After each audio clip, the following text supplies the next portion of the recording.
Okay. Good evening all. Literary ലെൻസിന്റെ 52ാമത്തെ എപ്പിസോഡിലേക്ക് ഞാൻ എല്ലാവരെയും സ്വാഗതം ചെയ്യാണ്. നമ്മൾ പല എപ്പിസോഡുകളിലായിട്ട് പല ബുക്കുകൾ റിവ്യൂ ചെയ്തിട്ടുണ്ട്. അതുപോലെ ഇടയിൽ ചില മൂവീസും റിവ്യൂ ചെയ്തിട്ടുണ്ട്. ഇന്ന് നമ്മളൊരു ബുക്കല്ല, നേരെ മറിച്ച് ഒരു മൂവിയാണ് റിവ്യൂ ചെയ്യാൻ പോകുന്നത്. All We imagine has light എന്ന മൂവിയാണ് ഇന്ന് നമുക്ക് വിഷ്ണുപ്രിയ റിവ്യൂ ചെയ്യുന്നത്. അതിനായിട്ട് ഞാൻ വിഷ്ണുപ്രിയനെ ഇൻവൈറ്റ് ചെയ്യാണ്. വിഷ്ണുപ്രിയ.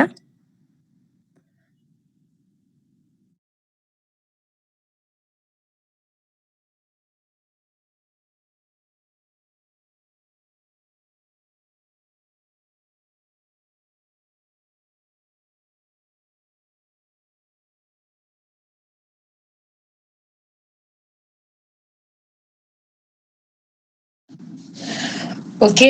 2024 പുറത്തിറങ്ങിയിട്ടുള്ള പായൽ കബാഡി ഡയറക്റ്റ് ചെയ്തിട്ടുള്ള, അതേപോലെ തന്നെ റിട്ടേൺ ചെയ്തിട്ടുള്ള മൂവിയാണ് All We Imagine as Light. പ്രഭയായി നിനച്ചതല്ല. നിങ്ങൾക്ക് എല്ലാവർക്കും അറിയാമായിരിക്കും അല്ലെ, ഇപ്പൊ കാൻസിലെ ഒരു മൂവിയാണ് ലേറ്റസ്റ്റ് ആയിട്ടുള്ളത്. അതായത് 30 വർഷത്തിന് ശേഷമാണ് കാൻസിലെ ചലച്ചിത്ര മേളയില് ഇന്ത്യയിലെ തന്നെ ആദ്യത്തെ ഒരു മൂവിക്ക് പുരസ്കാരം നേടുന്നത്. ഇതില് 2024 കാൻസ് ചലച്ചിത്ര മേളയില് ഗ്രാൻഡ് പ്രിക്സ് പുരസ്കാരം നേടിയിട്ടുണ്ട്. 2025 ഗോൾഡൻ ക്ലബ് അവാർഡ് മികച്ച വിദേശ ഭാഷാ ചിത്രം, മികച്ച സംവിധായിക എന്നീ നാമനിർദ്ദേശം കിട്ടിയിട്ടുണ്ട്. അതേപോലെ തന്നെ 2024 ഏഷ്യ പസഫിക് സ്ക്രീൻ അവാർഡിൽ 5ാമത്തെ നാമനിർദ്ദേശം കിട്ടിയിട്ടുണ്ട്. അപ്പൊ ഇത്രത്തോളം പുരസ്കാരം നേടിയിട്ടുള്ള ഒരു ഫിലിമാണ് All We Imagine as Light. നമുക്ക്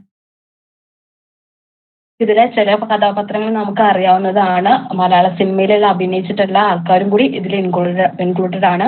ഇപ്പൊ കനി കുസൃതി, അതേപോലെ തന്നെ ദിവ്യ, പിന്നെ ഹിന്ദി നടിയായിട്ടുള്ള ഛായ ഖദം, പിന്നെ ഹൃദു ഹരോണ്, പിന്നെ മലയാള നടനായിട്ടുള്ള ഹസീസ് നെടുമങ്ങാട്. ഇവരൊക്കെ കുറച്ച് ക്യാരക്ടേഴ്സ് മാത്രം കാണിക്കുന്ന, അഭിനയിച്ച് തീർത്തിട്ടുള്ള ഒരു മൂവിയാണ് All We Imagine as light. ഞാൻ ജസ്റ്റ് ഇവരുടെ പേരിന്റെ കൂടെ തന്നെ ഇവരുടെ കഥാപാത്രത്തിന്റെ പേരും കൂടിയും പറയാം. ഇനി ഞാൻ ആ പേരായിരിക്കും പറയുന്നുണ്ടാവുക. കനി കുസൃതി ആയിട്ട് അഭിനയിച്ചത് ഒരു പ്രഭ എന്നൊരു ക്യാരക്ടറാണ്. ദിവ്യപ്രഭ അനു ആയിട്ടാണ് അവതരിപ്പിച്ചിട്ടുള്ളത്. ഛായകഥം പാർവതി എന്ന പേരിലാണ് അവതരിപ്പിച്ചിട്ടുള്ളത്. ഹൃദു ഹരോണ് ഷിയാസ് എന്ന പേരിലും, ഹസീസ് നെടുമങ്ങാട് മനോജ് എന്ന പേരിലാണ് അവതരിപ്പിച്ചിട്ടുള്ളത്. ആകെ 115 മിനിറ്റ് നീണ്ടു നിൽക്കുന്ന ഒരു മൂവിയാണിത്. ഇനി ഈ മൂവിയുടെ കഥയിലോട്ട് കടക്കുകയാണെങ്കിൽ, ഈ 3 സ്ത്രീകളുടെയും ജീവിതത്തിൽ ഉണ്ടാവുന്ന പ്രധാനപ്പെട്ട കാര്യങ്ങളിലൂടെയാണ് ഈ മൂവി നടക്കുന്നത്. ഈ മൂവി ഒരു മുംബൈ നഗരത്തിന്റെ പശ്ചാത്തലത്തിലാണ് അവതരിപ്പിക്കുന്നത്. ഈ പ്രഭ എന്ന് പറഞ്ഞു കഴിഞ്ഞാൽ ഒരു ഹോസ്പിറ്റലിലെ ഒരു മുതിർന്ന നേഴ്സാണ്. അതിന് താഴെ വർക്ക് ചെയ്യുന്ന ഒരു ജൂനിയർ നേഴ്സാണ് അനു എന്നൊരു ക്യാരക്ടർ. ആ ഹോസ്പിറ്റലിലെ ക്യാൻറ്റീനിൽ വർക്ക് ചെയ്യുന്ന ഒരു കുക്കാണ് ഈ പാർവതി പറഞ്ഞിട്ടുള്ള ഒരു ക്യാരക്ടർ. അപ്പോൾ അവിടെ വർക്ക് ചെയ്യുന്ന ഒരു ഡോക്ടറാണ് മനോജ് എന്ന ക്യാരക്ടറും. അനുവിന്റെ കാമുകനാണ് ഷിയാസ് പറഞ്ഞിട്ടുള്ള ഒരു വ്യക്തിയും. അപ്പോൾ ഈ ഒരു ഫിലിം തുടങ്ങുമ്പോൾ തന്നെ നമുക്ക് മറ്റു സിനിമകളിൽ നിന്ന് വ്യത്യസ്തമാക്കുന്ന പല കാര്യങ്ങളും ഈ ഒരു ഫിലിമിനുണ്ട് എന്നതാണ്. അതായത് ഈ ഒരു മൂവി ഇങ്ങനെ പറയുമ്പോൾ ഒരു മുംബൈ നഗരമാണ് കാണിക്കുന്നത്. പക്ഷെ മുംബൈ നഗരത്തിന്റെ വർണ്ണഭമായിട്ടുള്ള ഒരു കാര്യവും ഈ ഒരു സിനിമയിൽ ഇല്ല. അതായത് പല സിനിമ എന്താണെന്ന് വെച്ച് കഴിഞ്ഞാൽ ഓരോ കാര്യവും ഇപ്പോ അനുവിന്റെ ഒരു ക്യാരക്ടർ അവിടെ സംസാരിക്കുന്നെങ്കിൽ പോലും എന്താണ് അനു പറയുന്നതെന്ന് അവതരിപ്പിച്ചുകൊണ്ടാണ്, പുറമേ ഒരു ബാക്ക്ഗ്രൗണ്ട് വോയിസ് ഇട്ടുകൊണ്ടാണ് അവതരിപ്പിച്ചിട്ടുള്ളത്. അതായത് ഈ ഒരു മൂവി എനിക്ക് തോന്നിയിട്ടുള്ളത് വെച്ച് കഴിഞ്ഞാൽ, ഈ മൂവി കണ്ണടച്ചിട്ട് കേട്ട് കഴിഞ്ഞാൽ ഈ മൂവി എന്താ സംഭവിക്കുന്നത് നമുക്ക് മനസ്സിലാക്കാൻ കഴിയും. ലളിതമായി പറഞ്ഞാൽ അത് തന്നെയാണ് സംഭവം. കാരണം ഇപ്പോ പ്രഭ അവിടെ നിൽക്കുന്നുണ്ടെങ്കിൽ പ്രഭ എന്തോ ആലോചിച്ച് നിൽക്കുകയാണ്, അവൾ എന്തോ ചിന്താക്കുഴപ്പത്തിലാണ് നിൽക്കുന്നത്. അത്തരത്തിലുള്ള അവതരണത്തിലൂടെയാണ് ഈ സിനിമ മുഴുവനും പോയിക്കൊണ്ടിരിക്കുന്നത്. ഇനി ഇതിലോട്ട് കടക്കുകയാണെങ്കിൽ, ഇപ്പോ ഞാൻ പറഞ്ഞല്ലോ ഒരു മുംബൈ നഗരം കാട്ടി കഴിഞ്ഞിട്ട് ഇവരൊരു മെട്രോയിൽ നിൽക്കുകയാണ് അനുവും പ്രഭയും കൂടിയിട്ട്. അപ്പൊ അവര് കാര്യമായിട്ട് എന്തൊക്കെയോ ചിന്തയും എന്തൊക്കെയോ ബുദ്ധിമുട്ട്, കാരണം ഒരു മൈഗ്രേറ്റ് ചെയ്ത് ഒരു സിറ്റിയിൽ ജീവിക്കുക, ഒരു ജീവിതത്തിൽ മുഴുവനും ഒരു നഴ്സായിട്ട് വർക്ക് ചെയ്യുക, എന്തൊക്കെയോ നിരാശ, എന്തൊക്കെയോ ചിന്തകൾ, എന്തൊക്കെയോ അവരുടെ മുഖത്ത് തന്നെ കാണാൻ പറ്റുന്നുണ്ട്. കാരണം ഒരു അഭിനയം നോക്കുമ്പോൾ കൃത്യമായിട്ടുള്ള ഒരു ഓവർ അഭിനയോ അല്ലെങ്കിൽ മേക്കപ്പോ അല്ലെങ്കിൽ നല്ല ഭംഗിയുള്ള വസ്ത്രം ഒന്നും തന്നെ ഇല്ല. ഒരു എന്തൊക്കെയോ എന്തൊക്കെയോ എന്താ പറയാ ലളിതമായിട്ടുള്ള അഭിനയം, കണ്ണിൽ പോലും അഭിനയം ഉണ്ടെന്ന് പറയില്ലേ, അത് അത്തരത്തിലുള്ള അഭിനയമാണ് ഇവരെല്ലാവരും കാഴ്ചവെച്ചിട്ടുള്ളത്. ഇനി ഈ ഹോസ്പിറ്റലിന്റെ ഒരു ഫസ്റ്റ് സീന് പറയുമ്പോൾ ഹോസ്പിറ്റലില് ഈ പ്രഭ ഒരു വയസ്സായ ഒരു സ്ത്രീനെ പരിചരിക്കുകയാണ്. അപ്പൊ ആ ഒരു സ്ത്രീ പറയുന്നുണ്ട്, ഇങ്ങനെ പരിചരിക്കുമ്പോൾ എന്തെങ്ങനെ മരുന്ന് കഴിക്കാത്തതിനൊക്കെ ഇങ്ങനെ ഡോക്ടറും ഇതുപോലെ തന്നെ ഈ ഒരു പ്രഭയും കൂടിയിട്ട് എന്താ നിങ്ങൾ മരുന്ന് കഴിക്കാത്തതെന്നൊക്കെ പറയുമ്പോൾ ആ ഒരു സ്ത്രീ പറയുന്നൊരു സീൻ എന്ന് പറഞ്ഞു കഴിഞ്ഞാൽ, ഞാനിങ്ങനെ ഉറക്കത്തിലെ സ്വപ്നം കാണുന്നു. അപ്പൊ നിങ്ങൾ എന്താണ് ഈ സ്വപ്നം കാണുന്നത് വെച്ചിരിക്കുമ്പോൾ പറയും, ഞാൻ എന്റെ ഭർത്താവിനെ സ്വപ്നം കാണുന്നു, എനിക്ക് ആകെ പേടിയാവുന്നു എന്ന് പറഞ്ഞിട്ടുള്ള ഒരു സീനാണ് കാണിക്കുന്നത്. പക്ഷെ എന്തുകൊണ്ട് ഭർത്താവിനെ കാണുമ്പോൾ പേടിയാവുന്നു എന്നത് നമ്മുടെ പ്രേക്ഷകർക്ക് വിട്ടു തന്നിരിക്കുകയാണ് അവിടെ. ചിലപ്പോ ഒരു പക്ഷെ ഭർത്താവിനെ ഇഷ്ടപ്പെടാത്തത് അല്ലെങ്കിൽ ഭർത്താവിൽ നിന്ന് എന്തെങ്കിലും അരുതാത്ത കാര്യങ്ങൾ സംഭവിച്ചതിന്റെ ഒരു ട്രോമയായിരിക്കാം ആ ഒരു വയസ്സായ സ്ത്രീ അനുഭവിക്കുന്നത് എന്ന് നമുക്ക് കാണിച്ചു തരികയാണ് ആ ഒരു മൂവിയില്. അതിനുശേഷം ഇവര് തമ്മിലുള്ള സംഭാഷണങ്ങളും കാര്യങ്ങളൊക്കെ തന്നെ. പിന്നെ ഇതിന്റെ ഒരു ഹൈലൈറ്റ് പാർട്ട് എന്ന് പറഞ്ഞു കഴിഞ്ഞാൽ, ഈ പ്രഭയുടെ ഭർത്താവ് ജർമ്മനിയിൽ ജോലി ചെയ്യാണെന്നാണ് പ്രഭ പറയുന്നത്. അതായത് ഭർത്താവിന്റെ നിർബന്ധ പ്രകാരം എന്താ പറയാ, ഭർത്താവ് ാണ് പോയത്, ജർമ്മനിക്കാണെന്നും മാത്രം അറിയാം. പക്ഷേ ഭർത്താവ് വരും എന്ന് ഫോൺ കോളും, പ്രത്യേകിച്ച് ഫോൺ കോളും കാര്യങ്ങളൊന്നും ഇവർ തമ്മിൽ നടത്തുന്നില്ല. അപ്പൊ അതിൻ്റെതായിട്ടുള്ള ഒരു വിഷമം പ്രഭയ്ക്കുണ്ട്. കാരണം കുറെ കാലങ്ങളായിട്ട് ഭർത്താവിന് വേണ്ടി കാത്തിരിക്കുകയാണ്. എവിടെ പോയിരുന്നു, എന്ത് പറ്റിയിരുന്നു, ജീവിച്ചിരിക്കുന്നുണ്ടെന്ന് പോലും പ്രഭയ്ക്ക് അറിയില്ല. കാരണം ഒരു ദിവസം വീട്ടിൽ നിന്ന് വിളിച്ചു, ഇങ്ങനെയാണ് പ്രഭ, ഒരു ദിവസം വീട്ടിൽ നിന്ന് വിളിക്കുന്നു, കല്യാണം ഉറപ്പിച്ചു എന്ന് അപ്പോഴാണ് ഞാൻ അറിയുന്നത്. അതിനുശേഷം കല്യാണം കഴിക്കുന്നു, കല്യാണം കഴിച്ചിട്ടും ഭർത്താവിനായിട്ട് സംസാരിക്കുമ്പോൾ പല ആൾക്കാരും ഉണ്ടായിരുന്നല്ലോ എൻ്റെ കൂടെ, പല ബന്ധുക്കളും ഉണ്ടായതുകൊണ്ട് എനിക്കൊന്നും സംസാരിക്കാൻ പറ്റിയില്ല. അതുകൊണ്ട് പിന്നെ ഒന്നും ഞങ്ങൾക്ക് സംസാരിക്കാൻ പറ്റില്ല, ലീവ് കുറവായിരുന്നു, ഭർത്താവ് പോയി എന്ന രീതിയിൽ. അപ്പൊ ഇത്രയും കാലം ഇവിടെ മുംബൈയിലെ ഹോസ്പിറ്റലിൽ വർക്ക് ചെയ്യുമ്പോൾ ഭർത്താവിന് വേണ്ടിയിട്ട് കാത്തിരിക്കുകയാണ് ഈ പ്രഭ പറഞ്ഞിട്ടുള്ള ഒരു ക്യാരക്ടർ. അപ്പൊ അതിൻ്റെതായിട്ടുള്ള കാത്തിരിപ്പും നിരാശയും സങ്കടവും എല്ലാം ഈ പ്രഭയുടെ മുഖത്ത് ഇങ്ങനെ നമുക്ക് കാണാൻ പറ്റും. പക്ഷെ നേരെ മറിച്ച് അനു ആണെങ്കിൽ, അനുവിന് മുംബൈയിൽ ഒരു ലവറുണ്ട്, ഒരു കാമുകനുണ്ട്. ഈ കാമുകനാണ് ഷിയാസ് എന്ന് പറഞ്ഞിട്ടുള്ളത്. ഷിയാസ് എന്ന് പറഞ്ഞ ഒരു മുസ്ലിം യുവാവാണ്. അപ്പൊ ഈ അനുവിനാണെങ്കിൽ അനുവിന്റെ വീട്ടിൽ നിന്ന് ഡെയിലി ഇങ്ങനെ എന്താ പറയാ, ഓരോരോ മാട്രിമോണിന്ന് ഓരോരോ ബോയ്സിന്റെ ചിത്രം ഇങ്ങനെ കഴിച്ചിട്ട് നീ കല്യാണം കഴിക്കുന്നില്ലേ എന്നുള്ളൊരു പ്രഷർ അനുവിനുണ്ട്. പക്ഷെ അനുവിനാണെങ്കിൽ ഒട്ടും താല്പര്യമില്ല ഈ ഒരു കല്യാണം കഴിക്കാതെ. അപ്പൊ പ്രഭയോട് ഞാൻ ചോദിക്കുന്നുണ്ട്, എങ്ങനെയാണ് ഒരു അറിയാത്ത ഒരാളെന്നെ പ്രഭയിച്ച് കല്യാണം കഴിക്കുക എന്നൊരു ചോദ്യം ചോദിക്കുന്നുണ്ട്. അപ്പൊ അതിൽ നിന്ന് തന്നെ മനസ്സിലാകും അനു എത്രത്തോളം ഫ്രസ്ട്രേഷൻ അനുഭവിക്കുന്നുണ്ട്. ഒരു അറിയാത്ത ആളെ എങ്ങനെയാണ് കല്യാണം കഴിക്കുന്നത്. അനുവിനാണെങ്കിലും ഈ ഷിയാസിനെ വിവാഹം കഴിക്കാന്നുള്ളതുണ്ട്. പക്ഷെ എങ്ങനെ വിവാഹം കഴിക്കും? കാരണം ഷിയാസ് ഒരു മുസ്ലിം യുവാവാണ്. മാത്രമല്ല എങ്ങനെ ഞങ്ങൾ എല്ലാം സെറ്റ് ആവും എന്നുള്ള ഒരു ഫ്രസ്ട്രേഷൻ, ഒരു നിരാശ, ഒരു സങ്കടം എല്ലാം അനുവിന്റെ മുഖത്തുണ്ട്. മാത്രമല്ല ഒരു മുംബൈ സിറ്റി എന്ന് പോലെ എവിടെയും എന്താ ഒരു കപ്പിൾസ് ആഗ്രഹിക്കുക എന്ന് പറഞ്ഞ ഒരു പ്രൈവസി എന്നാണ്. പക്ഷെ അവർക്ക് അവിടെ പ്രൈവസി പറഞ്ഞ സംഭവം കിട്ടുന്നില്ല. മൂന്നാമതൊരാൾക്ക് ഒരു കപ്പിൾസിന്റെ ഇടയിലോട്ട് എത്തിച്ച് നോക്കുന്ന പോലെ തന്നെ അവര് എന്താ പറയാ, കാണാൻ വേണ്ടിയിട്ട് ഭയങ്കര ബുദ്ധിമുട്ടുന്നുണ്ട്. പരസ്പരം അറിയാത്ത പോലെ ആൾക്കാരെ പോലെ നിൽക്കും. എന്നിട്ട് എവിടെയെങ്കിലും പോയിട്ടൊക്കെ ഇവര് മീറ്റ് ചെയ്യുന്നതും ഫുഡ് കഴിക്കുന്നതും ഇവരുടേതായിട്ടുള്ള ലോകത്ത് നടക്കുന്നതൊക്കെ. എന്നിട്ട് പോലും അവിടുത്തെ നഴ്സുമാർ കണ്ടുപിടിക്കുന്നുണ്ട്. എന്നിട്ട് പ്രഭയോട് പറയും, പ്രഭ നിന്റെ റൂംമേറ്റ് ആയിട്ടുള്ള അനു എന്തോ പ്രശ്നമുണ്ട്, അവൾ ഏതോ ഒരു മുസ്ലിം പയ്യനായിട്ട് എന്തോ റിലേഷൻ ആണ്, നീ സൂക്ഷിച്ചോ എന്ന കാര്യം പറയുന്നുണ്ട്. കാരണം പ്രഭ എന്ന ക്യാരക്ടർ പറഞ്ഞാൽ ഭയങ്കര കുലീനതായിട്ടുള്ള, മറ്റുള്ളവർ എന്ത് വിചാരിക്കും, കാരണം ഇത്രയും കാലം ഭർത്താവിന് വേണ്ടിയിട്ട് മാത്രം കാത്തിരിക്കുന്ന ഒരു ക്യാരക്ടർ ആയിട്ടാണ് നമുക്കവിടെ കാണുന്നത്. പക്ഷെ നേരെ മറിച്ചു അനു അങ്ങനെയല്ല. അനുവിന്റെ ലൈഫ് വേണം, അനുവിൻ്റെതായിട്ടുള്ള ലോകത്ത് ജീവിക്കണം, ഒരു സ്വപ്നജീവി എന്ന് പറയുന്ന പോലെയാണ് അനുവിന്റെ ക്യാരക്ടർ ഉള്ളത്. ഇനി നമുക്ക് ക്യാൻറ്റീനിലുള്ള നമ്മുടെ പാർവതിനെ നോക്കുകയാണെങ്കിൽ, ഈ പാർവതി കുറെ കാലമായിട്ട് ഈ മുംബൈയിൽ ഭർത്താവ് മരിച്ചിട്ടുണ്ട്. പക്ഷെ ഭർത്താവിന്റെ ഒരു ഫ്ലാറ്റ് പോലെ ഒരു പഴയ ഒരു കെട്ടിടത്തിലാണ് ഇവർ താമസിക്കുന്നത്. പക്ഷെ ഇവർക്ക് പ്രത്യേകിച്ച് എവിഡൻസ് ഒന്നും ഇല്ല. അത് എന്റെ വീടാണ്, എവിഡൻസ് ഇല്ലാത്തത് കൊണ്ട് തന്നെ ചുറ്റുവട്ടത്ത് കുറെ ഫ്ലാറ്റ് കമ്പനീസ് ഒക്കെ വന്നിട്ടുണ്ട്. അപ്പോൾ ഈ ഫ്ലാറ്റ് കമ്പനി വരുമ്പോൾ ഇവരുടെ വീടും ഒഴിഞ്ഞു കൊടുക്കാൻ വേണ്ടി പറയണം. പക്ഷെ എത്ര ആയാലും പാർവതി പറയില്ല, ഞാൻ എന്റെ ഈ വീട് വിട്ടു കൊടുക്കില്ല പറയാം. അപ്പൊ വക്കീലിന്റെ അടുത്ത് പോകുമ്പോഴും വക്കീൽ ചോദിക്കും നിങ്ങൾക്ക് എവിഡൻസ് ഉണ്ടോ.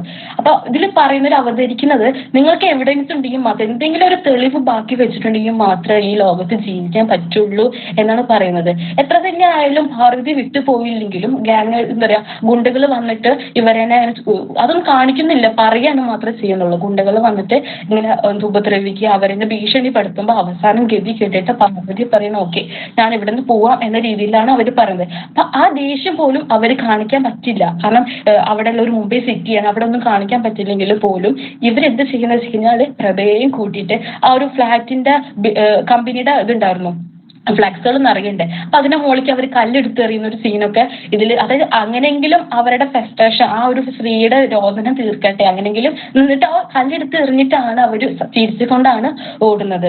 ഇനി മനോജിന്റെ ക്യാരക്ടർ, അവിടുത്തെ ഒരു ഡോക്ടറാണ് മനോജ് എന്ന് പറഞ്ഞിട്ടുള്ളത്, മലയാളി ഡോക്ടറാണ്. അപ്പോൾ ഈ അദ്ദേഹത്തിന് ഈ ഹിന്ദി തീരെ വശമല്ലേ ഇവിടെ വന്നിട്ട്, കാരണം അതുകൊണ്ട് തന്നെ ഇവിടെ പിടിച്ചു നിൽക്കുക എന്ന് പറഞ്ഞു കഴിഞ്ഞാൽ ബുദ്ധിമുട്ട്. എത്ര കാലമായിട്ടും ആ ഒരു ഹിന്ദി പഠിക്കാത്തത് കൊണ്ട് തന്നെ എന്ത് പേഷ്യന്റിനോട് സംസാരിക്കുമെന്ന് ആശയക്കുഴപ്പത്തിൽ എങ്ങനെയെങ്കിലും ഇവിടുന്ന് പോയാൽ മതി എന്നുണ്ട്. പക്ഷെ ഈ മനോജിന് നമ്മുടെ പ്രഭയോട് പ്രണയമാണ്. പക്ഷെ അത് തുറന്ന് പറഞ്ഞിട്ട് പോലും പ്രഭയ്ക്ക് അത് മനസ്സിലാവുന്നുണ്ട്, ഡോക്ടറിന് ഇഷ്ടമാണെന്ന് മനസ്സിലായിട്ട് പോലും പ്രഭ, നമ്മൾ വിചാരിക്കും മനോജിന്റെ കൂടെ ഒരു ജീവിതത്തിന് വേണ്ടിയിട്ട് ഇറങ്ങി പുറപ്പെടുമെന്ന് വിചാരിക്കും പോലും, പക്ഷെ പ്രഭ അതിന് നിൽക്കില്ല. അതിന് പ്രഭ പറഞ്ഞു ഞാൻ മാരീഡ് ആണ് എന്ന് മാത്രമേ പറഞ്ഞിട്ട് അവിടുന്ന് ഇറങ്ങി പോവുകയാണ് ചെയ്യുന്നത്. അപ്പോൾ നമുക്ക് എന്താ പറയാ, ഭർത്താവിന് വേണ്ടിയിട്ട് കാത്തിരിക്കുക അല്ലെങ്കിൽ ഇനി ഈ ഒരു മറ്റു റിലേഷൻഷിപ്പിലോട്ട് പോവാണ്ട് കാത്തിരിക്കുന്ന ഒരു സ്ത്രീ ആയിട്ടാണ് നമുക്ക് പിന്നെയും അവിടെ കാണുന്നത്. വേറൊരു ചിന്തയും അവൾക്ക് അതിനെ ബാധിക്കുന്നില്ല. പിന്നെ ഇതിൽ ഏറ്റവും വേറെ ഒരു പ്രധാനപ്പെട്ട കാര്യം എന്ന് പറഞ്ഞു കഴിഞ്ഞാൽ, ഒരു ദിവസം ഒരു റൂമിൽ നിൽക്കുമ്പോൾ ഒരു കൊറിയർ വരുന്നുണ്ട് ഈ പ്രഭയുടെയും അനുവിന്റെയും റൂമിലോട്ട്. അപ്പൊ അത് കൊറിയർ തുറന്നു നോക്കുമ്പോൾ ഒരു റൈസ് കുക്കറാണ്, പ്രത്യേകിച്ച് അഡ്രസ്സോ കാര്യങ്ങളോ ഒന്നുമില്ല, പ്രഭയ്ക്ക് മാത്രം വന്നതാണ് എന്ന രീതിയിലാണ് അത് കാണിക്കുന്നത്. അപ്പൊ അനു അത് പൊട്ടിച്ച് നോക്കുമ്പോൾ പറയുന്നുണ്ടോ, ഇത് ജർമ്മനിയിൽ നിന്നുള്ള റൈസ് കുക്കർ ആണല്ലോ, നിങ്ങളുടെ ഭർത്താവ് ജർമ്മനിയിലില്ലേ, ചിലപ്പോ പുള്ളിക്കാരൻ തന്നതായിരിക്കും എന്ന് പറഞ്ഞു. അപ്പൊ ആകെ സങ്കടപ്പെടുന്നുണ്ട് പ്രഭ, അയ്യോ അദ്ദേഹം തന്നെ ആയിരിക്കും ഇത് കൊണ്ടുവന്നിട്ടുള്ളത്. പക്ഷെ പ്രേക്ഷകർ പെട്ടെന്ന് എന്ത് ചിന്തിക്കുന്ന വെച്ച് കഴിഞ്ഞാൽ ഒരു പക്ഷെ ഭർത്താവ് തന്നെയായിരിക്കും അത് കൊണ്ടുവന്നിട്ടുള്ളതെന്ന് മുൾമുനയിൽ എത്തിക്കുകയാണ്. പക്ഷെ നമ്മൾ ആ ഫിലിം കണ്ടു കഴിഞ്ഞിട്ട് റിയലൈസ് ചെയ്യുമ്പോൾ നമുക്ക് തോന്നുന്നത് എന്താ, അത് ചിലപ്പോൾ ഭർത്താവ് ആയിരിക്കില്ല എന്ന് തന്നെയാണ്. കാരണം ഒന്നല്ലെങ്കിൽ അത് വേറെ ആരെങ്കിലും പാഴ്സൽ മാറി കൊണ്ടുവന്നതായിരിക്കും, മാറ്റി വന്ന് കൊണ്ട് തന്നതായിരിക്കും. അല്ലെങ്കിൽ ഈ കൂടെ നിൽക്കുന്ന അനു ഇന്നലെ പ്രഭയെ എങ്ങനെയെങ്കിലും സന്തോഷിക്കാൻ വേണ്ടിയിട്ട് കൊടുത്തതായിരിക്കാം എന്ന ലെവലിലോട്ട് എത്തുന്നുണ്ട്. അതൊക്കെ എല്ലാം പ്രേക്ഷകർക്ക് വേണ്ടിയിട്ട് വിട്ടുകൊടുത്തിരിക്കുകയാണ്. എന്നിട്ട് ഇത്രയും കാര്യങ്ങളെല്ലാം കഴിഞ്ഞിട്ടും ഇവർ ഈ ഈ ഷിയാസിന്റെ പ്രണയം അവർ സീക്രട്ട് ആയിട്ട് വെക്കുകയാണ്. ഇവരെപ്പോഴും എന്താ പറയാ ഒരു ഒളിഞ്ഞും പാത്തൊക്കെയാണ് ഇവർ കാണുന്നത്. ഇവരുടേതായിട്ടുള്ള മനോഹരമായ രംഗങ്ങളും കാര്യങ്ങളൊക്കെ ഉണ്ട്. ഇത് കഴിഞ്ഞിട്ട് ഇനി പാർവതിയുടെ ഭാഗത്തേക്ക് പോകുമ്പോൾ പാർവതി പറയണേ ഇനി പോവാം, എനിക്ക് ഇവിടെ നിന്നിട്ട് കാര്യമില്ല, എന്റെ വില്ലേജിലോട്ട് പോവാന്ന് പറഞ്ഞിട്ട് രത്നഗിരിയിലുള്ള ഒരു വില്ലേജിലോട്ട് ഇവര് പോവാണ്. അപ്പൊ എന്താ പറയുക, നല്ല ഗ്രാമത്തിന്റെ ആയിട്ടുള്ള ഭംഗിയൊക്കെ അതിൽ കാണിക്കുന്നുണ്ട്.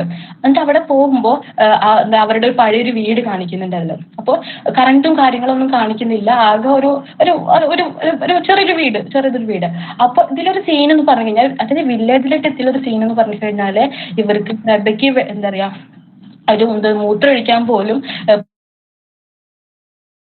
പുറമെ അത് സീനിൽ കറക്റ്റ് ആയിട്ട് കാണിക്കുന്നുണ്ട്, ഒരു പറമ്പിലിരുന്നിട്ടാണ് ചെയ്യുന്നത്. അപ്പോൾ നോർമലി അത് എടുത്ത് കാണിക്കുമ്പോൾ നമ്മൾ പ്രേക്ഷകർ ചിന്തിക്കേണ്ട ഒരു കാര്യം എന്ന് വെച്ച് കഴിഞ്ഞാലും ഇപ്പോഴും പുറത്ത് നാട്ടില് ഒരു വില്ലേജില് ഒരു ശൗചാലയം ഉണ്ടാവുന്നില്ല എന്ന് തന്നെ ഒരു കാണിക്കുകയാണ് ഈ ഒരു റൈറ്റർ. ഓക്കെ, പിന്നെ കാണിക്കുന്ന വെച്ച് കഴിഞ്ഞാൽ ഇവര് ഒരു ബീച്ചിലൊക്കെ സൈഡിൽ പോയിട്ട് ഇരിക്കുന്ന രംഗം, പിന്നെ ഇവരുടേതായിട്ടുള്ള കാര്യങ്ങൾ ചെലവഴിക്കുമ്പോൾ ഇതിന്റെ എസ്കേപ്പ് ആവുന്നുണ്ടായിരുന്നു. ഞാനൊന്ന് പുറത്ത് പോയിട്ട് വരാം, എനിക്കെന്തോ ഭയങ്കര ടയേർഡ് ആവണമെന്ന് പറഞ്ഞിട്ട് പുറത്ത് പോയി നിൽക്കുമ്പോൾ ഇവരെ ആക്ച്വലി ഷിയാസ് ഇവരെ പിന്തുടർന്നിട്ട് അനുവിനെ കാണാൻ വേണ്ടി വരികയാണ്. അപ്പൊ അനുവും ഷിയാസുമായിട്ടുള്ള കുറച്ച് രംഗങ്ങളാണ് പിന്നീട് കാണിക്കുന്നത്. അപ്പൊ ഇവരൊരു ഗുഹ പോലത്തെ ഉള്ള ഭാഗത്ത് പോകുമ്പോൾ അവിടെ പഴയ എന്താ പറയാ ഒരു ആർക്കിടെക്ചർ പോലത്തെ കുറെ കാര്യങ്ങളൊക്കെ ഒരു ശില്പങ്ങളും കാര്യങ്ങളൊക്കെ ഉണ്ട് ആ ഗുഹയ്ക്കകത്ത്. അതിന്റെ കൂടെ തന്നെ പല മുൻ വന്നിട്ടുള്ള കവിതാക്കൾ എഴുതി വെച്ചിട്ടുള്ള പ്രണയ ലേഖനങ്ങൾ, പ്രണയ വരികള്, I love you for ever, അങ്ങനത്തെ ചോക്ക കൊണ്ട് വരച്ചിട്ടുള്ള കാര്യങ്ങളൊക്കെ ഉണ്ട്. അപ്പൊ അവരതിനൊക്കെ പറ്റിയിട്ട് ഇങ്ങനെ സംസാരിക്കുന്നുണ്ട്. എന്നിട്ട് അവസാനം ഈ ചോദിക്കുന്നുണ്ട്, അനു ചോദിക്കുന്നുണ്ട് ഷിയാസിനോട്, എന്താ ഒരു 10-15 വർഷം കഴിയുമ്പോൾ ഞാൻ നിന്റെ ജീവിതത്തിൽ ഉണ്ടാവുമോ എന്നുള്ള ചോദ്യം ചോദിക്കുമ്പോൾ എന്താ യഥാർത്ഥത്തിൽ ജീവിതത്തിന്റെ യാഥാർത്ഥ്യത്തിലോട്ട് അനു കടന്നു ചെല്ലുകയാണ്. ഇത്ര കാലം ഒരു കാമുകനുമായിട്ട് ഒത്തിങ്ങനെ ഓക്കെ ഇങ്ങനെ രീതിയിൽ പോവാൻ നിൽക്കുമ്പോൾ പിന്നീട് ചിന്തിക്കാൻ ചിലപ്പോൾ ഒരു പക്ഷെ പ്രഭയുടെ ജീവിതത്തിൽ വന്ന മാറ്റങ്ങളും പ്രശ്നങ്ങളും അറിഞ്ഞത് കൊണ്ടായിരിക്കാം. അപ്പൊ ഷിയാസ് പറയുന്നുണ്ട്, നീ എന്താ അങ്ങനെ ചോദിച്ചത്, നീ എന്റെ ഫലം എന്ന് പറഞ്ഞു കഴിഞ്ഞാൽ നീയാണ് എന്ന് പറയുന്നുണ്ട്. അപ്പൊ അവർക്കൊരു എന്താണ് അവൾക്കൊരു ആത്മവിശ്വാസം ഉണ്ടാവുകയാണ്. അപ്പൊ അവരുടെ കാര്യം സെറ്റായി, കാരണം എങ്ങനെയെങ്കിലും അവര് ഒന്നിക്കും എന്നുള്ള രീതിയിലോട്ട് എത്തുന്നുണ്ട്. അപ്പൊ ഇത് ആര് കാണാന്ന് വെച്ച് കഴിഞ്ഞാല് നമ്മുടെ പ്രഭ അങ്ങനെ പ്രഭയ്ക്ക് ഇത് കാണുമ്പോൾ ഭയങ്കര സങ്കടമാകും. കാരണം പ്രഭ ഇത് അറിഞ്ഞിട്ടില്ല, അനുവിന് ഇങ്ങനെ ഒരു വ്യക്തി ഇങ്ങനെ ഗോസിപ്പ് കേട്ടിട്ടുണ്ടെങ്കിൽ പോലും ഇങ്ങനെ കണ്ടിട്ടില്ല. അപ്പോ പ്രഭ ഭയങ്കര സങ്കടമായിട്ട് തിരിച്ചു വരികയാണ്. ആ ബീച്ചിൽ കൂടെ തിരിച്ചു വരുമ്പോൾ നമുക്ക് കാണാൻ പറ്റുന്ന ഒരു സീൻ എന്ന് പറഞ്ഞാൽ ഒരാള് കടലിൽ വീണിട്ട് ആൾക്കാരെ രക്ഷപ്പെടുത്തിയിട്ട് എത്തിക്കുകയാണ്. അപ്പൊ ഇവള് നഴ്സാണല്ലോ, അപ്പൊ തീർച്ചയായിട്ടും ഓടി ചെന്ന് ആൾക്ക് CPR ഒക്കെ എടുത്ത് ഡോക്ടറെ കാണിക്കണം എന്ന് പറഞ്ഞ് ആ ആളിനെ പൊക്കിയെടുത്ത് കൊണ്ടുപോയി ഒരു അമ്മൂമ്മ, അതൊരു ഡോക്ടർ, ആ ഡോക്ടർ അവരെ ഹെൽപ്പൊക്കെ ചെയ്ത് കെടുത്തി കഴിഞ്ഞിട്ട് പിന്നെ ഇവര് നഴ്സാണല്ലോ, അപ്പൊ ഇവള് വന്നിട്ട് മേഖല പറ്റിയിട്ടുള്ള മണലൊക്കെ എടുത്തിട്ട് ഇങ്ങനെ തുടച്ചു മാറ്റുന്നുണ്ട്. അപ്പൊ ആ ഡോക്ടറായിട്ടുള്ള ഒരു സ്ത്രീ വന്നിട്ട് ചോദിക്കും, നിങ്ങളുടെ ആരാണ് ചോദിക്കും. അപ്പോ എന്റെ ആരും എല്ലാവരും വിചാരിക്കും. അപ്പൊ ആ ഡോക്ടർ ഞാൻ കരുതി നിങ്ങളുടെ ഭർത്താവാണെന്ന് പറയും. അപ്പൊ പ്രഭ പറയും എന്റെ ഭർത്താവല്ല എന്ന് പറയും. അപ്പൊ ആ ഒരു വ്യക്തി ആ ആള് നീച്ചിട്ട് ചോദിക്കും എന്താണ് അവര് പറഞ്ഞത് എന്ന് ചോദിക്കുമ്പോ പറയും ആ സ്ത്രീ വിചാരിച്ചത് ഞാനും നിങ്ങളും ഭാര്യ ഭർത്താവാണെന്ന് ചിന്തിച്ചു എന്ന് പറയും. അപ്പോ ആ ഒരു വ്യക്തി ചോദിക്കും ആണോ എന്ന് ചോദിക്കും. അപ്പൊ അവൾ ഇട്ട വഴിക്ക് പറയും അല്ല എന്ന് പറയും. എന്നിട്ട് മേലിലുള്ള ഈ മണലൊക്കെ ഇങ്ങനെ പഞ്ഞി വെച്ചിട്ട് തുടച്ച് കളയുന്നുണ്ട്, മുറി വൃത്തിയാകുന്നുണ്ട്. അപ്പൊ പ്രഭ ചോദിക്കും നിങ്ങൾക്ക് എന്നെ ശരിക്കും മനസ്സിലായിട്ടില്ലേ ചോദിക്കും. അപ്പോ അയാൾ ചോദിക്കും ഇല്ല, നിങ്ങൾ ശരിക്കും ആരാണ്, നിങ്ങളൊന്ന് ഓർത്തു കൊടുക്കുക, നിന്നെ എപ്പോഴെങ്കിലും കണ്ടിട്ടുണ്ടോ ചോദിക്കുന്നുണ്ട്. അപ്പൊ സത്യത്തിൽ ഈ പ്രഭ ഭർത്താവാണെന്ന് ചിന്തിക്കുകയാണ് അവിടെ. അതായത് ശരിക്കും അപ്പൊ ഭാര്യ ഭർത്താവ് എന്നൊരു കോൺസെപ്റ്റിലോട്ടാണ് വരികയാണ്. അപ്പൊ എന്താണ് അതായത് പൂർണ്ണമായിട്ടും അയാൾ ഭർത്താവാണെന്ന് തിരിച്ചറിയാണ് ആര് പ്രഭ. അതുകൊണ്ട് ഭർത്താവ് ചോദിക്കും ഇങ്ങനെ ജർമ്മനിയിലെ ഫാക്ടറിയിൽ ഇങ്ങനെ കുറെ കാലം 2-3-4 ദിവസമൊക്കെ അടച്ചിട്ട റൂമിലെ ഒരു ഫാക്ടറി അകത്തായിരിക്കും ലൈഫ്. അവിടെ എങ്ങനെ രാവാണോ പകലാണോന്നും മനസ്സിലാവില്ല, വെളിച്ചമാണോ ഇരുട്ടാണോന്നും മനസ്സിലാവില്ല, എന്നിട്ടൊക്കെയാണ് പുറത്താക്കി ഇറങ്ങുക. അപ്പൊ അവര് തമ്മിലുള്ള ഒരു ഭയങ്കര സംസാരമൊക്കെ ഉണ്ട്. എന്നിട്ട് ചോദിക്കുകയാണ് ലാസ്റ്റ് ഈ ഒരാള് നീ എല്ലാം മറന്നുകൊണ്ട് എന്റെ ജീവിതത്തിലേക്ക് തിരിച്ചു വരുമോ ചോദിക്കുമ്പോൾ പ്രഭ ചോദിക്കും ഇല്ല, ഞാൻ വരില്ല എന്ന് പറയാണ്. പിന്നെ കാണുന്ന സീന് പറഞ്ഞാൽ കടലിലോട്ട് നോക്കിയിട്ട് പ്രഭ ചിരിച്ചു കണ്ട് നിൽക്കുന്ന ഒരു സീനാണ് കാണിക്കുന്നത്. അപ്പൊ തൊട്ട് ബാക്കില് അനു വന്ന് നിൽക്കുന്നുണ്ട്. ഇങ്ങനെ മേളിലത്തെ മണലൊക്കെ പ്രഭയുടെ തുടച്ചു മാറ്റിയിട്ടാണ് അനു നിൽക്കുന്നത്. അപ്പൊ അനുവിനോട് ചോദിക്കും, അപ്പൊ അവരുടെ മുഖത്ത് പ്രഭയുടെ മുഖത്തുണ്ടാവുന്ന ഭാവമാറ്റം വേറെ, അതായത് എന്തൊക്കെയോ നേടിയെടുത്ത അല്ലെങ്കിൽ എന്തൊക്കെയോ ഒരു സംതൃപ്തി ആയിട്ടുള്ള ഒരു മുഖഭാവമാണ് പ്രഭയ്ക്കുള്ളത് ആ സമയത്ത്. അപ്പൊ പ്രഭ ചോദിക്കും ആ ആളെവിടെ ചോദിക്കും, നിന്റെ കൂടെ വന്നിട്ടുള്ള ആളെവിടെയെന്ന്. അപ്പൊ പെട്ടെന്ന് ഹനുവിനാകെ ഷോക്ക് ആയിട്ടുള്ള പോലത്തെ ഒരു എക്സ്പ്രഷൻ ആണ്. അപ്പൊ ആരാണ് ചോദിക്കും, അവനോട് പറഞ്ഞേക്കുക, അവനെ നീ കൊണ്ടുവന്നേക്കൂ എന്ന് പറയും. അപ്പൊ അതായത് പ്രഭ അവിടെ തിരിച്ചറിഞ്ഞു കഴിഞ്ഞു അനുവിന്റെ കാമുകൻ ഷിയാസ് ആണെന്ന് തിരിച്ചറിഞ്ഞു കഴിഞ്ഞിട്ട് അനു എന്ത് ചെയ്യാണ്, പിന്നെ കാമുകനായിട്ട് തിരിച്ചു വന്ന് അവരൊരു ബീച്ചിന്റെ സൈഡിൽ ഈ പാർവതിയും പ്രഭയും അനുവും കൂടിയിട്ട് സംസാരിച്ചിരിക്കുന്ന രംഗവും അവര് നല്ല രീതിയിൽ ചിരിച്ച് കളിച്ച് സംസാരിക്കുന്ന ഒരു രംഗമാണ് കാണിക്കുന്നത്. അപ്പോ പക്ഷേ ഇതിൽ എന്തോ പ്രശ്നമല്ല, ഈ ഒരു പ്ലോട്ട് എന്ന് പറഞ്ഞു കഴിഞ്ഞാൽ എന്താ പ്രഭയുടെ ഭർത്താവ് സങ്കല്പിച്ചതാണ്. പ്രഭ സങ്കല്പിച്ചത്. കാരണം ഇത്രയും വിഷമം അനുവും ഷിയാസും തമ്മിലുള്ള ആ ഒരു സീന് കണ്ടപ്പോ എന്താ പറയാ പ്രഭയ്ക്ക് എന്തൊക്കെയോ സങ്കടം നിരാശയും എന്താ പറയാ ആ ഒരു രീതിയിൽ കരഞ്ഞുകൊണ്ട് വരുമ്പോ കടലിലോട്ട് നോക്കുമ്പോ ചിലപ്പം ആ ഒരു സങ്കല്പിച്ചതായിരിക്കും എന്നെങ്കിലും എന്റെ ഭർത്താവ് വരും, ഭർത്താവിനോട് എനിക്ക് ചോദിക്കും എന്തിനാണ് എന്നെ വിട്ടു പോയത്. അപ്പൊ അതിനുള്ള ഉത്തരം എങ്ങനെങ്കിലും ഭർത്താവിനെ കാണണം എന്നുള്ള ഒരു അത് എന്താ പ്രഭ ഇത് ഇമാജിൻ ചെയ്തതായിരിക്കാം എന്നാണ് കാണിക്കും. പക്ഷെ ആ ഒരു സീനി എവിടെ ആരും കാണിക്കുന്നില്ല, അതിനെ പറ്റിയിട്ട് പറയുന്നില്ല. ആകെ ഈ ഭാഗം മാത്രമേ ഉള്ളൂ. അപ്പൊ പ്രേക്ഷകർ ചിന്തിക്കുന്ന വെച്ച് കഴിഞ്ഞാൽ ചിലപ്പോ അത് പ്രഭ ഇമാജിൻ ചെയ്തിട്ടുള്ള ഒരു രംഗമായിരിക്കാം, അത് ചിലപ്പോ അത് ഭർത്താവായിട്ട് സങ്കല്പിച്ച് കൊണ്ടിട്ട് ഇമാജിൻ ചെയ്തതായിരിക്കാം എന്ന രീതിയിലാണ്. അപ്പോ ഇത്രയേ ഉള്ളൂ ഇതിന്റെ ഒരു കഥ എന്ന് പറഞ്ഞു കഴിഞ്ഞാല്. ഈ കഥയ്ക്ക് കഥയുടെ ഒരു എന്താ പറയുക, ഞാൻ പറഞ്ഞില്ല മറ്റു ഫിലിമിനെ പോലെ അല്ല ഈ ഫിലിം. അതായത് ഞാൻ പറഞ്ഞില്ല, കണ്ണടച്ച് മറ്റേ കേട്ട് മാത്രം നമുക്ക് ഈ ഫിലിം കാണാൻ പറ്റും. ഇതിന്റെ ഒരു ബാക്ക്ഗ്രൗണ്ട്, അതിന്റെ ഒരു രീതി, ഒരു വിവരണ രീതി ഇതിന് കൊടുത്തിട്ടുണ്ട്. പ്രത്യേകിച്ച് മേക്കപ്പോ നല്ല നല്ല ഭംഗിയുള്ള വസ്ത്രങ്ങളോ ഒന്നും ഈ ഫിലിമിനില്ല. അതേപോലെ തന്നെ നല്ല മ്യൂസിക്കോ കാര്യങ്ങളോ ഒന്നുമില്ല. പ്രത്യേകിച്ച് എന്താ പറയാ, അങ്ങനത്തെ ഒട്ടും ഒരു രീതിയുമില്ല. ഭയങ്കര സ്ലോ ആയിട്ട് പലപ്പോഴും. പക്ഷെ ഈ ഒരു ഫിലിം എല്ലാവർക്കും ഇഷ്ടപ്പെടുന്നു വെച്ച് കഴിഞ്ഞാല് മേ ബി ഉണ്ടായിരിക്കാം അല്ലെ. കാരണം ഒരു എന്റർടൈൻമെന്റ് ചെയ്യുന്ന രീതിയിലല്ല. പച്ചയായിട്ടുള്ള മൂന്ന് സ്ത്രീകളുടെ, ഒരു സ്ത്രീ എന്ന് പറഞ്ഞു കഴിഞ്ഞാൽ ഭർത്താവിന് വേണ്ടി കാത്തിരിക്കുന്ന സ്ത്രീ, മറ്റു സ്ത്രീ ആണെങ്കിൽ ഭർത്താവ് മരിച്ചിട്ടുള്ള ഒരു സ്ത്രീ, മറ്റൊരു സ്ത്രീ എന്ന് വെച്ച് കഴിഞ്ഞാൽ ഭർത്താവ് ആവണം എന്ന് ആഗ്രഹിക്കുന്ന ഒരു പുരുഷന് വേണ്ടി കാത്തിരിക്കുന്ന സ്ത്രീ. അങ്ങനെ മൂന്ന് സ്ത്രീകളുടെ ജീവിതത്തിന് പച്ചയായി തുറന്നു കാട്ടുകയാണ് ഈ പായൽ കബാഡി എന്നൊരു എഴുത്തുകാരി ചെയ്തിട്ടുള്ള ഈ മൂവിയിലൂടെ. അപ്പോൾ ഇത്ര അതായത് ഇതില് പ്രധാനപ്പെട്ട എനിക്ക് തോന്നിയിട്ടുള്ള, എനിക്ക് പ്രധാനപ്പെട്ട ഇഷ്ടപ്പെട്ടുള്ള കുറച്ച് കാര്യങ്ങൾ എന്ന് വെച്ച് കഴിഞ്ഞാല്, ഈ ഒരു പ്രഭ പറയുന്ന ഒരു ഭാഗമുണ്ട് ഈ അനുവിനോട്. നമുക്കെല്ലാം അറിയാമെന്ന് തോന്നും, അതായത് ഒരു വ്യക്തിനെ പറ്റിയിട്ട് നമുക്കെല്ലാം അറിയാമെന്ന് തോന്നും. പക്ഷെ അതൊന്നും എല്ലാം എന്ന് തോന്നുമ്പോൾ അധികം സമയമൊന്നും വേണ്ട. ശരിയാണല്ലേ, നമുക്ക് നമ്മുടെ ഏറ്റവും ഡീപ്പ് എടുത്തായിട്ടുള്ള ഒരാളെ നമ്മൾ വിചാരിക്കും എനിക്ക് ആ വ്യക്തിനെ പറ്റി നന്നായിട്ട് അറിയാം, ആൾ എന്റെയാണെന്നൊക്കെ ചിന്തിക്കുക പോലും ആ ആൾ അങ്ങനെയല്ല എന്നല്ലെങ്കിൽ നമുക്ക് അയാളെ പറ്റിയിട്ട് ഇനിയും പഠിക്കാനുണ്ടെന്ന് പറയുമ്പോൾ അധികം സമയം വേണ്ട ആവശ്യമൊന്നുമില്ല അല്ലെ. ചിലപ്പോൾ ആ ഒരു തിരിച്ചറിവിന് നമുക്ക് അധികം സമയമൊന്നും എടുക്കില്ല എന്ന് പറയുന്നത് വളരെ അർത്ഥവത്തമായിട്ടുള്ള ഒരു കാര്യമായിട്ടാണ്. പിന്നെ ഈ എന്താ ഇപ്പോൾ തന്നെ ഈ ഒരു അവതരിപ്പിക്കുമ്പോൾ ഒരു പറയുന്നുണ്ട് മുംബൈ സ്പിരിറ്റ് എന്ന് പറയുന്നുണ്ട്. ഈ മുംബൈ സ്പിരിറ്റ് പറയുമ്പോൾ എന്താ, ഒരുപാട് ആൾക്കാരുണ്ട്, പല പല സ്ഥലത്ത് നിന്ന ആൾക്കാർ, പല പല കൾച്ചർ, ഡൈവേഴ്സിറ്റി, ലാംഗ്വേജ് അല്ലെ. ആ ഒരു സിറ്റിയിൽ എന്ത് പറഞ്ഞു കഴിഞ്ഞാൽ എന്താ, ഇവർ പറയുന്ന കാര്യം കുഞ്ഞു മാളത്തിൽ ജീവിക്കുകയാണെങ്കിൽ പോലും നിങ്ങൾക്ക് പ്രതികരിക്കാൻ സാധ്യമല്ല എന്നതാണ്. നമുക്ക് ദേഷ്യം, നമുക്ക് എന്ത് വികാരം ഉണ്ടെങ്കിലും അവിടെ പ്രത്യേകിച്ച് ആരോടത്തും പറയാനും പറ്റില്ല, പ്രകടിപ്പിക്കാനും പറ്റില്ല. അതാണ് മുംബൈ ഓഫ് സ്പിരിറ്റ് എന്ന് പറയുന്ന ഒരു ഭാഗം ഉണ്ട്. അതേപോലെ തന്നെ എന്താ, ആൾക്കൂട്ടത്തിനെ കുറിച്ചിട്ട് പറയുന്നുണ്ട്, മുഖമില്ലാത്ത ആൾക്കൂട്ടം. ശരിയാണല്ലേ, ഒരു നഗരത്തിൽ എത്തിക്കഴിഞ്ഞാല് ആരൊക്കെ സഞ്ചരിക്കുന്നു, നമുക്ക് ഇന്ന് കണ്ട മുഖമായിരിക്കില്ല നാളെ കണ്ടിട്ടുണ്ടായിരിക്കുക, പല പല ആൾക്കാരുണ്ട്. അപ്പൊ മുഖമില്ലാത്ത ആൾക്കൂട്ടം എന്നും ഇതിൽ പറയുന്നുണ്ട്. പിന്നെ ഇതില് എനിക്ക് മനസ്സിലായിട്ടുള്ള, അല്ലെങ്കിൽ കുറച്ചും കൂടിയും എന്താ ഓരോ രീതിയും എന്താ പറയാ, ഈ ഒരു നിരാശയും അതേപോലെ തന്നെ ഒരു സൈലൻസ്, ഭയങ്കര സൈലൻസ് ആണ് ഈ മൂവിയില്. ഇപ്പൊ നമുക്ക് ഈ ഒരു പ്രഭയുടെ ജീവിതത്തിൽ എനിക്ക് നോക്കുകയാണെങ്കിൽ നമുക്ക് sometimes we get used to silence so much അല്ലെ. ഓരോ ഭാഗത്തും എന്താ, എനിക്ക് അങ്ങനെ തോന്നിയിട്ടുണ്ട്, ഓരോ ഭാഗത്തും ഭയങ്കര സൈലൻസ് ആണ്. അവരുടെ മുഖം കാണുമ്പോൾ തന്നെ നമുക്ക് തന്നെ വിഷമാവും. കാരണം അത്രയും നല്ല രീതിയിലും ആ മൂന്ന് സ്ത്രീകളും നല്ല ഭംഗിയിൽ അവതരിപ്പിച്ച് വെച്ചിട്ടുണ്ട്. പിന്നെ ചിലപ്പോൾ ചില സമയത്ത് നമുക്ക് സംസാരിക്കാൻ മറക്കുന്നത് പോലെ, എങ്ങനെയാണ് സംസാരിക്കേണ്ടതെന്ന് മറന്നു പോകുന്നുണ്ട്. ചില സമയത്ത് ഭയങ്കര നിശബ്ദത പാലിക്കാൻ നമ്മൾ ശീലിച്ചു പോകുന്നുണ്ട്. അപ്പോൾ അത് വളരെ നന്നായിട്ട് ഈ ഒരു മൂവിയിലൂടെ അവതരിപ്പിക്കാൻ കഴിഞ്ഞിട്ടുണ്ട്. ഈ ഒരു മൂവി ഇത്തരത്തിലുള്ള മൂവികൾ കാണാൻ ഇഷ്ടപ്പെടുന്നവരാണെങ്കിൽ തീർച്ചയായും കാണുക. നല്ലൊരു മൂവി ആയിട്ടാണ് എനിക്ക് തോന്നിയിട്ടുള്ളത്. പിന്നെ പലപ്പോഴും ഇതിന്റെ ഒരു എന്താ പറയാ, ചില ആൾക്കാർക്ക് ഇത് ഇഷ്ടപ്പെടില്ല എന്ന് പറഞ്ഞാൽ ഇത്തരത്തിലുള്ള കാര്യങ്ങൾ തന്നെയാണ്. പിന്നെ പലപ്പോഴും പല ക്രിറ്റിസൈസും ഈ മൂവിക്ക് വന്നിട്ടുണ്ട്. അത് എനിക്ക് തോന്നുന്നു ചില കാര്യങ്ങൾ തുറന്ന പടി കാണിച്ചത് കൊണ്ടായിരിക്കും. കാരണം അനുവും ഷിയാസും തമ്മിലുള്ള ഒരു ഇന്റിമേറ്റ് രംഗം കാണിക്കുന്നുണ്ട്. അതേപോലെ തന്നെ അനുവിന്റെ ഒരു ബോഡി പാർട്ട് തുറന്ന പടി കാണിക്കുന്നുണ്ട്.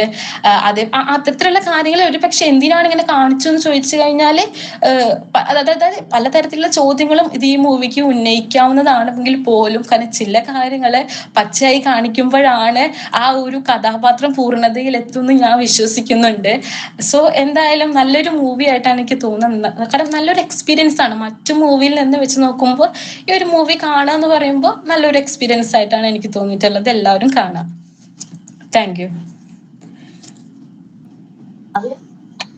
വിഷ്ണുപ്രിയ, അശ്വതി പറയൂ. വളരെ നല്ല അവതരണമായിരുന്നു. വളരെ ചെറിയ ചെറിയ കാര്യങ്ങളും കൂടി അങ്ങനെ എടുത്തു പറഞ്ഞ്, ഞാൻ ആ മൂവി കണ്ടിട്ടില്ല, പക്ഷെ നമുക്ക് ആ സീനുകളൊക്കെ ഇങ്ങനെ മനസ്സിൽ കൂടെ ഇങ്ങനെ കടന്നു പോകുന്ന ഒരു ഫീൽ ഉണ്ടായിരുന്നു. വളരെ നല്ല അവതരണമായിരുന്നു. ഇനി ബാക്കിയുള്ളവര് നിങ്ങളുടെ അഭിപ്രായങ്ങൾ പറയൂ.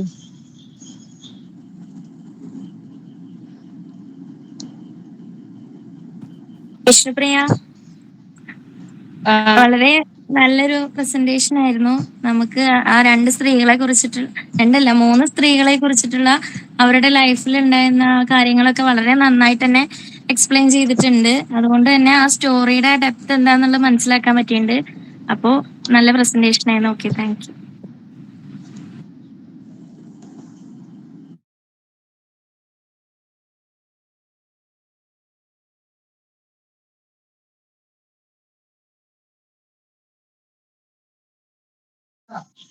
ഷഹീറ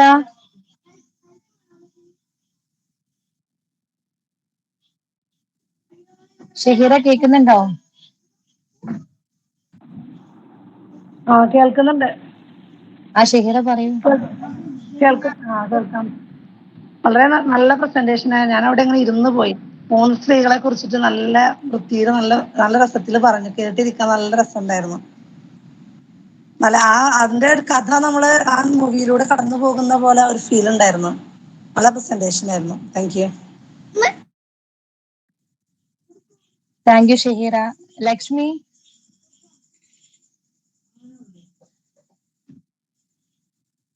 കേൾക്കുന്നുണ്ടോ?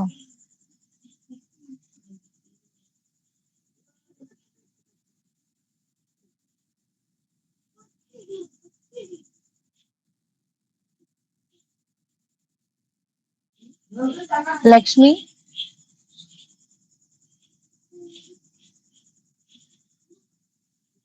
ലക്ഷ്മി ലക്ഷ്മി കേൾക്കുന്നില്ല തോന്നുന്നുണ്ട്. ബാക്കി ആർക്കെങ്കിലും റിവ്യൂ പറയണമെന്നുണ്ടെങ്കിൽ ഫീഡ്ബാക്ക് പറയണമെന്നുണ്ടെങ്കിൽ നിങ്ങൾക്ക് പറയാം.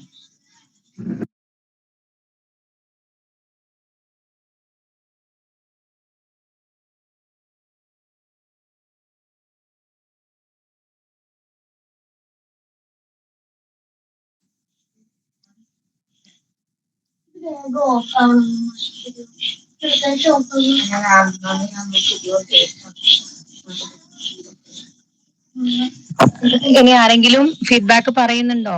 ഇല്ലെങ്കിൽ നമുക്ക് വൈൻഡപ്പ് ചെയ്യാം. എന്താ ചെയ്യണ്ടേ? വൈൻഡപ്പ് ചെയ്യട്ടെ?